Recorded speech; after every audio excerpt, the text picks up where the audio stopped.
If you do any kind of conflict resolution training or professional training on how to deal with difficult people, they're going to tell you that you always want to approach the situation, approach the person with the energy and the feeling that you want that person to reflect to you so that you can de-escalate the situation. And the reason for that is because reality is built on your frequency of emotions. It's energy.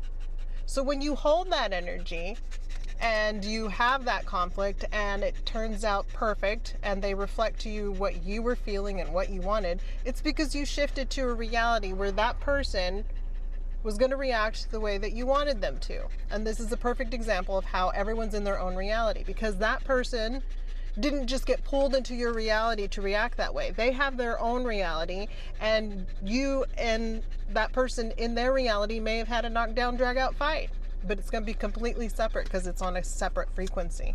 It's not on yours. You shifted to reality where that person reacted that way, because reality is based on your frequency of emotions. So the more that you hold the emotion that you want to feel, the more that reality is going to reflect that. Just like in conflict resolution training. So you have to hold your emotion. And people are like, I can't be happy, I'm depressed. I know, I used to feel the same way too, because if you come from a line or you come from a life where that's all you know, then it's going to be difficult for you to believe anything else, because there's no evidence for it. Your brain has no evidence for it. So you have to manufacture it by holding it in, just like you would in the conflict resolution, and holding the emotion that you want to have reflected back to you. And this is not to say bypassing. This is to say that in the rest of the time when you're not having to pull things up and you're not going through anything, this is just your regular baseline everyday stuff. If you want to attract something, you have to be it first.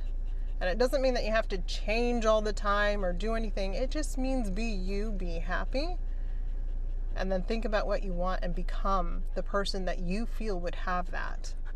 And it's you. All of it is you. There's not one thing that's not you. So people that say, oh, but you're not being true to yourself, you're not being you, that's not this, baby. It's not this. This is you. This is you choosing what you want. There's no rule book or somebody in the background. There's no mini gnome inside yourself saying, no, that's not you. That's not you. We're not doing that. No. Your consciousness having a human experience. So you get to choose what you want to feel all the time. And it can be challenging if you didn't come from a background where that was possible.